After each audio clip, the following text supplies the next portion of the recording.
열병에 걸린 지구. 글 정창훈.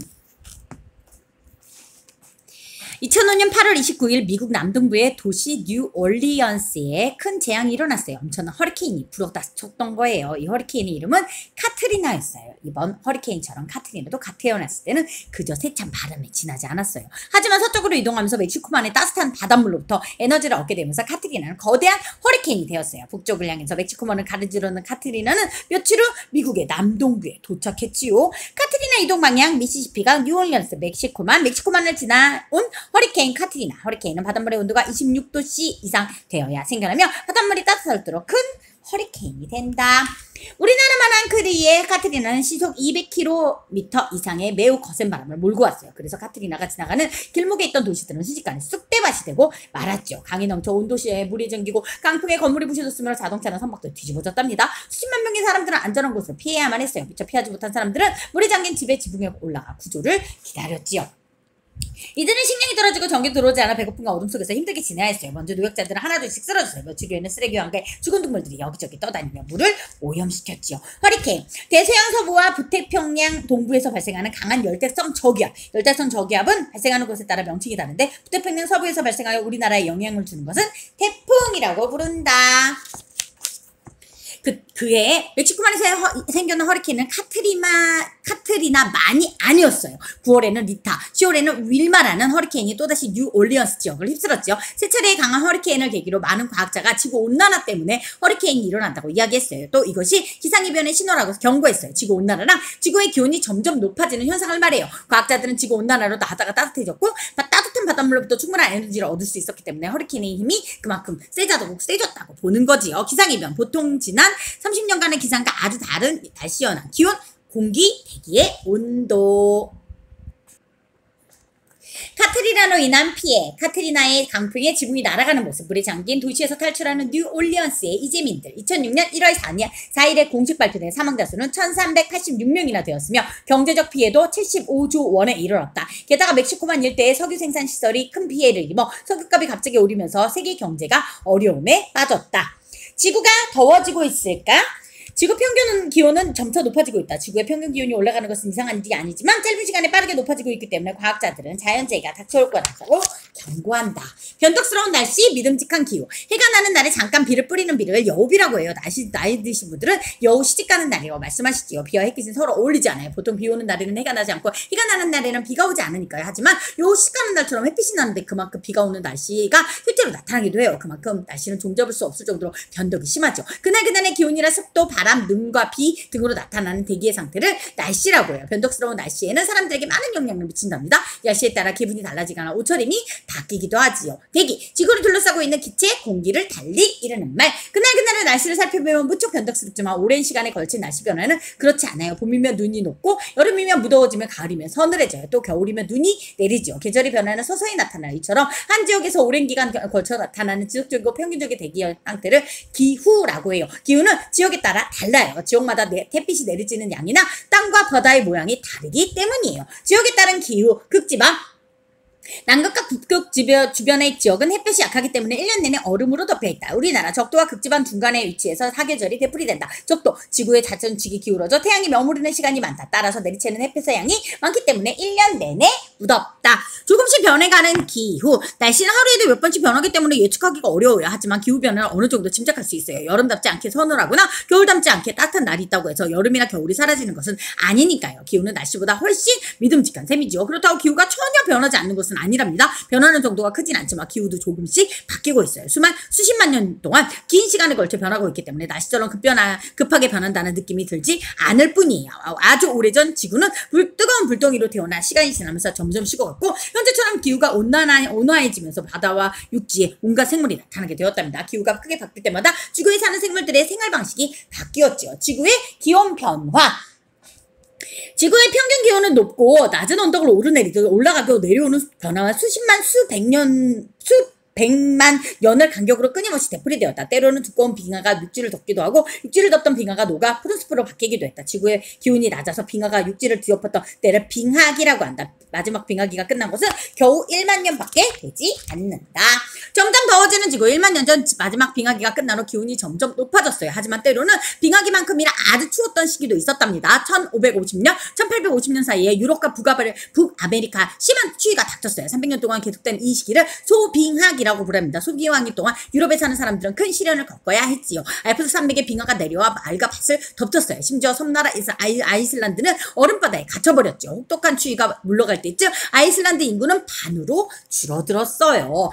지구를 뒤덮은 빙하기 현재 빙하기는 전체 육지의 3분의 1이 빙하로 덮였으며 평균 기온도 현재보다 최소한 5도씨 이상 낮았다. 그러나 빙하기가 끝나고 온도가 계속 올라가면서 빙하가 녹아 현재 전체 육지의 약 10분의 1이 빙하로 덮여 있는데 대부분 북극과 남극에 집중되어 있다. 현재도 빙하는 줄어들고 있으며 2030년까지 북극 얼음이 모두 사라질 것이라는 예측하는 과학자도 있다. 이렇게 빙하가 계속 줄어들면 얼음 위에 사는 대표적인 동물인 북극곰도 100년 안에 사라질 것으로 과학자들은 예상하고 있다.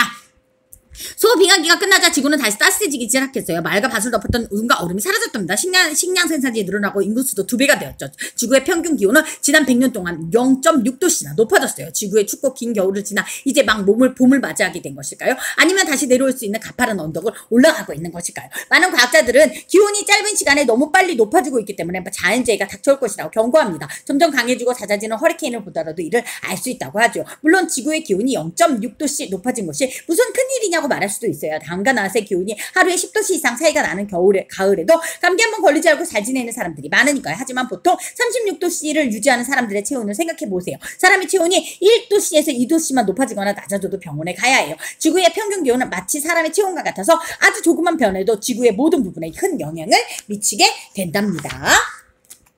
사람은 얼마나 영향을 미칠까? 현재 지구가 더워지는 가장 큰 원인은 이산화탄소이다. 사람들이 자동차와 기계를 움직이기 위해 석유나 석탄을 태워서 대기 중에 이산화탄소의 양이 크게 증가하고 있다. 지구의 기온을 좌우하는 이산화탄소. 지구의 기온 변화는 모든 생물에게 큰 영향을 준다. 그래서 앞으로 기온이 어떻게 변할지 알아내는 것이 무엇보다 중요해요. 기상관측소에서는 각 지역의 기온 변화를 조사하고 기록하며 기후를 띄워 대기의 기온 변화를 알아내기도 하죠. 또 기온 변화를 정밀하게 측정하기 위해 인공위성을 쏘아 올리기도 해요. 우리나라도 100년 전부터 기상관측소를 세워 여러 곳의 기온 변화를 측정하고 있어요. 앞으로 기온이 어떻게 변할지 예측하려면 아주 오래전에 기온이 어떠했는지도 알아야 해요. 그래서 자연에 남아있는 여러 가지 흔적을 조사한답니다. 인공위성, 지구 같은 행성의 둘레를 돌도록 로켓을 이용하여 쏘아 올린 장치, 목적과 용도에 따라 과학위성, 통신위성, 기상위성 등으로 분류한다. 기온 변화 측정 방법, 육지에서는 관측기를 통해 하루하루 기온 변화를 측정하고 기록한다. 바다에서는 물에 뜨는 관측기를 설치해 바다의 온도를 관찰한다. 우주에서는 인공위성으로 지구의 기온 변화를 관찰한다. 극지방에서는 오래전에 만들어진 빙하를 찾아내서 예전의 기온 변화를 알아낸다.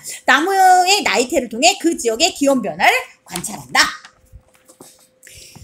빙하를 이루는 얼음 속에는 작은 공기방울이 들어있어요. 이를 조사하면 공기방울이 빙하에 갇힐 때 대기의 성분이 어떠했는지 알 수 있답니다. 대기 속에 이산화탄소나 메탄 같은 기체가 얼마나 포함되어 있는지 알 수 있고요. 나무의 나이테에도 중요한 흔적이 남아있어요. 날씨가 따뜻하면 나이테의 간격이 넓어져요. 하지만 춥고 건조한 날씨가 계속되면 나이테의 간격이 촘촘해지죠. 여기나 모래, 자갈이 쌓여 만들어진 지층 속에서도 기온의 변화의 흔적을 찾을 수 있답니다. 과학자들은 마치 뛰어난 탐색처럼 여러 가지 흔적을 수집하고 분석해서 과거의 기온 변화를 알아냅니다. 지난 100년 동안 기온이 0.6도씩 높아졌다거나 1만 년 전의 빙하가 현재의 극지방으로 물러났다는 사실은 모두 이런 연구를 통해 알아낸 거예요. 연구 과정 속에서 과학자들은 기후 예측에 필요한 중요한 단서 하나를 찾아냈답니다. 대기 중에 이산화탄소가 많아지면 기온이 올라가고 이산화탄소가 적어지면 기온이 낮아졌던 거예요. 이산화탄소와 지구의 기온은 도대체 어떤 관계일까요? 이산화탄소, 물질이 탈 때 생기는 냄새와 기체의 색깔이 없는 기체. 메탄, 생명체가 죽어서 썩을 때 자연적으로 생기는 냄새와 색깔이 없는 기체. 소, 양, 염소 같은 동물이 되새김질하면서 소화시킬 때도 나온다.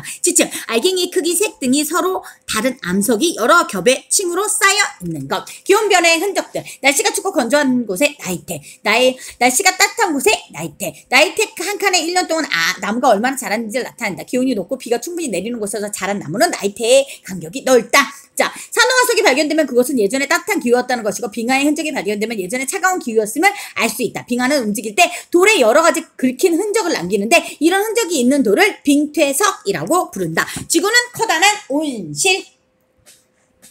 한 달에 용돈을 1만 원씩 받는다고 생각해보세요. 많이 매달 쓰는 용돈이 1만 원이 채 안 된다면 주머니에 남아있는 돈이 점점 많아질 거예요. 하지만 매달 쓰는 용돈이 1만 원을 넘는다면 그 반대가 되겠죠. 주머니에 남아있는 돈을 지구의 기운에 빗대어 생각할 수 있어요. 지구는 태양으로부터 에너지를 받아요. 또 같은 양의 에너지를 우주로 내보내죠. 그래서 지구의 기운은 거의 일정하답니다. 받는 용돈을 모두 쓰면 주머니에 돈이 남아있지 않아서 늘 똑같은 것처럼 말이에요. 그런데 태양에서 받은 에너지를 조금씩 남겨둔다면 어떻게 될까요? 당연히 지구의 기온이 그만큼 올라가겠지요. 지구의 대기와 온실옥과 대기가 있는 경우 유리로 덮인 온실은 밖에서 들어온 태양 에너지를 붙들어두기 때문에 바깥보다 따뜻한 상태를 유지한다. 지구의 대기는 온실의 유리와 같은 역할을 한다. 지구의 대기라는 유리로 덮인 커다란 온실이 생긴 겁니다. 대기가 지구를 따뜻하게 해주는 현상을 온실효과라고 한다. 지구를 온실처럼 따뜻하게 만들어 온 온실효과는 대기 중에 여러 기체가 열을 붙잡아주기 때문에 생겨난다. 지구 표면의 온도가 15도 이상 정도로 유지되는 것은 온실효과 때문이다. 우리는 온실효과 때문에 따뜻한 지구에서 살고 있어요. 대기가 모두 사라진다면 지구의 표면 온도는 현대보다 32도씨나 낮아진다고 해요. 대기가 없다면 온 세상이 꽁꽁 얼어붙어 사람을 포함한 대부분의 생물이 살 수 없게 될 거예요. 하지만 온실효과가 심해지도 문제가 생겨요. 기온이 점점 높아지는 지구의 온난화 현상이 나타나기 때문이에요. 지구의 온난화로 지난 100년 동안 지구의 기온이 0.6도씨나 높아졌어요. 그렇다면 지구의 온난화는 무엇 때문에 일어나는 걸까요? 지구의 온난화는 대기의 아주 적은 부분을 차지하고 있는 몇몇 기체 때문에 나타나는 현상이랍니다. 온실효과를 일으키는 기체들 H2O 수증기, CO2 이산화탄소, CH4 메탄. 대기는 여러 가지 기체로 이루어져 있다. 대기를 이루는 기체는 대부분 질소와 산소이지만 질소와 산소는 태양열을 그대로 통색시키기 때문에 온실효과를 일으키지 않는다. 온실효과에 가장 큰 영향을 미치는 기체는 수증기다. 그 다음에 이산화탄소의 양이 얼마 되지 않는 메탄도 온실효과를 일으키는 중요한 기체 가운데 하나이다. 지구의 온난화는 온실효과가 심해져서 지구의 평균 기온이 점점 높아지는 현상이에요. 지구 온난화에 가장 큰 영향을 주는 기체는 수증기일까요? 그렇지 않아요. 온실기체 중 가장 많은 양을 차지하는 수증기는 지구 온난화에 거의 영향을 주지 않는다고 해요. 수증기는 양이 크게 늘어나지 않기 때문이에요. 지구의 온난화는 온실기체 중에서도 양이 점점 늘어나는 기체 때문에 일어나는 현상이거든요. 과학자들은 오랫동안 빙하와 지층, 하속에 남아있는 기후변화의 흔적을 조사하면서 대기 중에 이산화탄소가 많을 때 기온이 높아진다는 것을 알아냈어요. 이산화탄소가 온실효과에 미치는 영향력은 수증기 다음이 두 번째지만 양이 점점 늘어나고 있기 때문에 지구의 온난화를 일으키는 가장 중요한 기체가 되는 거지요. 온실기체, 온실효과를 일으키는 기체, 온실가스라고도 한다. 이산화탄소와 지구의 온난화, CO2, 동물의 호흡을 통해 이산화탄소 배출, 식물의 이산화탄소 흡수, 연료를 태워서 이산화탄소 배출, 죽은 식물이 오랜 동안 땅에 묻혀 석유와 석탄이 됨. 석유와 석탄을 연료로 사용함.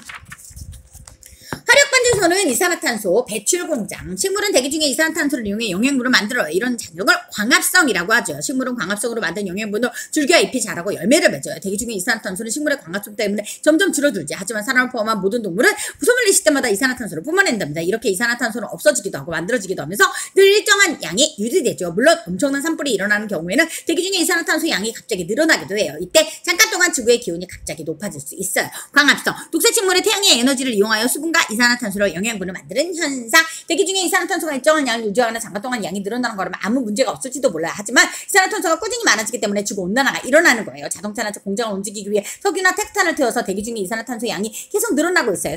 자동차는 석유에서 뽑아낸 휘발유로 움직여요. 공장 가정에서 쓰는 전기는 화력발전소에 석탄을 태워 만들지요. 석탄과 석유는 죽어서 땅속에 묻힌 식물이 변한 것이랍니다. 광합성을 위해 이산화탄소를 빨아들인 식물이 죽어서 석탄이나 석유가 되는데 사람들이 석탄이나 석유를 태우며 식물이 되었을 때 빨아들일 때 이산화탄소를 다시 대기 중으로 내보내게 되죠. 심지어 어떤 과학자들은 사람 때문에 지구 온난화가 일어난다고 말한답니다. 사람들은 오래전부터 나무나 석탄에 불을 피었어요. 이때에도 이산화탄소가 생겨났지만 그렇게 많지 않아서 대기 중에 이산화탄소의 양은 크게 변하지 않았어요. 하지만 200여 년 전 산업혁명이 시작된 이후 공장에서 배출되는 이산화탄소의 양이 엄청나게 늘어났죠. 기계를 돌리기 위해 한꺼번에 많은 양의 연료를 태웠기 때문이에요. 지난 수십만 년 동안 대기 중에 이산화탄소의 양이 이렇게 많았던 적은 없었다고 하는군요. 산업혁명과 이산화탄소의 양의 증가. 공장에서 연료를 태울 때 나오는 매연의 모습, 이산화탄소를 비롯한 여러 가지 해로운 물질을 배출한다. 산업혁명이란 증기기관과 발명화한 사람들의 동물의 힘이 아닌 기계의 힘을 이용하게 된 것이다. 왼쪽 그래프를 보면 산업혁명이 시작되면서 대기 중에 이산화탄소의 양이 늘어나기 시작했지만 알 수 있다. 최근에는 양이 더 급격하게 늘어나고 있다. ppm, 기체가 포함된 양의 정도를 나타내는 단위. 지구는 스스로를 지킬 수 있을까? 지구의 환경이 늘 쾌적하게 유지되는 건 항상성이 있기 때문이다. 그러나 지구 온난화가 점점 더 심해진다면 항상성이 계속 유지될 수 있을지 어느 누구도 확신할 수 없다.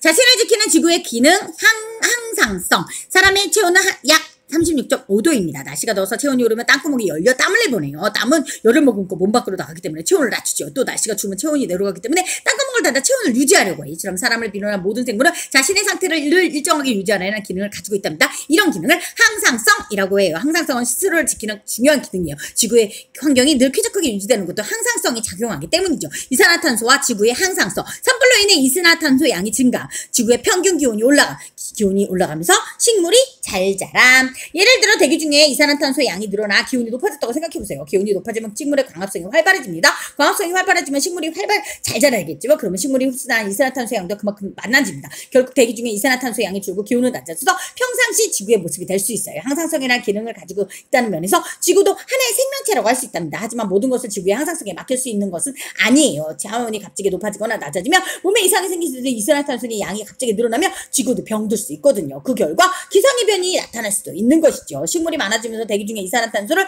많이 빨아들이면 대기 중에 이산화탄소 양이 줄어든 지구의 평균 기온이 내려감. 지구온난화가 일으키는 재앙들. 지구온난화는 지구의 항상성이 깨지는 증거로 볼 수 있어요. 대기 중에 이산화탄소 양이 늘기만 하고 줄지 않기 때문에 지구의 온난화가 일어나는 거예요. 결국 지구의 온난화로 인해 여러 가지 기상이변이 일어나게 된답니다. 미국 뉴올리언스를 휩쓸었던 카트리나도 따뜻해진 바닷물로부터 에너지를 얻어 생겨난 강력한 허리케인이었죠. 최근에 전 세계에 걸쳐 일어나는 엄청난 폭우와 홍수, 가뭄도 지구의 온난화에 따른 기상이변이라고 하는군요. 바닷물의 높이가 높아지는 것을 해수면의 상승이라고 하는데 지구온난화 때문에 해수면의 높이가 점점 높아지고 있어요. 기온이 올라가면 극지방의 빙하가 녹아 바닷물의 양이 많아지고 바닷물의 부피도 늘어나기 때문이에요. 이런 두 가지 이유 때문에 지난 100년 동안 해수면의 높이가 해마다 2mm씩 높아졌다고 해요. 해수면, 바닷물의 표면, 부피, 물체가 차지하는 공간의 크기, 해수면의 상승과 섬나라의 위기, 아르헨티나에서 빙하가 녹아내리는 모습, 기온이 계속 올라가 빙하가 녹는다면 인도양의 아름다운 섬나라 몰디브는 수십 년 동안 내 바닷물에 잠기게 될지도 모른다. 지구온난화가 계속되면 허리케인을 비롯한 폭풍우가 늘어날 거예요. 또 땅의 높이가 낮은 해안이 바다에 잠겨 바다 세계지도의 모양이 크게 변할지도 몰라요. 그리고 사막의 크기 점차 늘어나고 물도 부족해질 수 있어요. 지구의 환경이 빠르게 바뀌게 되면 많은 생물이 적응하지 못하고 사라질 수도 있죠. 어쩌면 우리 그런 생물 중에 하나가 될지도 몰라요. 지구의 온난화에 따른 재앙은 그 밖에도 많답니다. 사막이 늘어나서 식량 생산이 줄어들 수 있고 따뜻한 기후 때문에 여러 가지 병균이 생겨날 수도 있어요. 뜨거운 햇볕에 수많은 사람들이 고통받는 것은 당연하겠지요. 지구온난화의 속도는 점점 빨라지고 있다고 해요. 사람들이 배출한 이산화탄소의 양이 점점 많아지기 때문이에요. 결과가 100년 후에는 지구의 평균 온도이 기온이 3도씨 이상 높아지게 되고 해수면은 지금보다 1m 내외로 높아질 것이라고 하는군요. 많은 사람이 예측하는 것처럼 지구의 온난화는 더욱 심해지고 우리 미래에는 어둡기만 할까요? 우리 주변에서 벌어지는 일들에 대해 사람들의 의견이 다양할 수밖에 없어요. 지구 온난화에 대해서도 마찬가지예요. 어떤 과학자들은 사람들이 지구 온난화에 대해 지나친 걱정을 하고 있다고 주장하고 있답니다. 입장에 따라 서로 다른 의견. 사람들은 뉴올리언스에 피해를 준 허리케인이 지구온난화 때문에 더 난폭해졌다고 생각하죠. 하지만 어떤 과학자는 오래전부터 기후가 계속 변해온 것처럼 허리케인이 힘이 늘 같을 수는 없다고 말한답니다. 가끔은 힘이 무척 센 허리케인이 올 수도 있다는 것이죠. 더구나 지구온난화가 반드시 나쁜 영향만 주는 것은 아니라고 해요. 이산화탄소 양이 많아져서 기온이 올라가면 광합성이 활발해져서 식물이 잘 자라게 됩니다. 기온이 높아지면 1년에 한 번 농사를 짓던 곳에서 2번씩 지을 수 있으니까 그만큼 식량 생산이 늘어날 거예요. 또 기온이 높아져 북극의 얼음이 녹기를 바라는 사람들도 있어요. 배를 이용해 유럽과 아시아를 지나다니려는 사람들이에요. 북극의 얼음이 녹아 바닷길이 열리면 지름길이 생겨서 편해지거든요. 이처럼 사람들은 지구온난화에 대해서 다양한 입장을 갖고 있답니다. 과학자들은 기후변화가 어떻게 일어나고 우리에게 어떤 영향을 미칠지 알아내기 위해 여러 가지 과학적인 방법을 이용해요. 그중 하나가 기후 모델을 만드는 거예요. 기후 모델은 기후를 변화시키는 조건 내에는 어떤 것이 있으며 그 조건에 따라 기후가 어떻게 변할 것이다를 실험을 통해 예측하는 것이죠. 이산화탄소가 기온을 올라가게 하여 100년 후 기온이 1에서 3도씩 정도 높아질 것이라는 예측은 기후 모델을 통해 얻은 결과예요. 하지만 기후를 변화시키는 조건들은 너무 복잡해서 기후 모델의 예측 결과가 반드시 정확하다고 할 수는 없답니다. 일기예보가 항상 정확하지 않은 것처럼요. 과학자마다 기후에 대한 예측이 서로 다른 것은 기후 모델과 결과가 믿음직하지 못하다는 뜻이기도 해요. 그만큼 정확한 예측이 어렵다는 뜻이기도 하지요. 하지만 한 가지 분명한 건 지구의 기온이 점점 올라가고 있다는 사실이에요. 세상의 중심은 사람, 지구온난화라는 현장 앞에서 우리는 어떤 선택을 해야 하는가? 그냥 무시하고 지나가거나 무조건 막아야 한다고 주장하기보다 우리 모두의 행복을 위해 무엇이 바람직한지 곰곰이 생각해야 한다. 하루의 날씨 변화에도 사람들의 기분이나 옷차림이 달라져요. 긴 시간에 걸친 기후변화는 사람들이 살아가는 데 더 큰 영향을 미치죠. 그렇다면 우리는 이처럼 중요한 기후변화에 어떻게 대비해야 할까요? 지구온난화를 걱정하는 사람들은 대기 중에 이산화탄소의 양이 늘어나지 않도록 지금보다 석탄화 석유의 사용을 줄여야 한다고 말해요. 하지만 그게 가능할까요? 사람들 아주 오래전부터 자연을 이용해왔어요. 바다를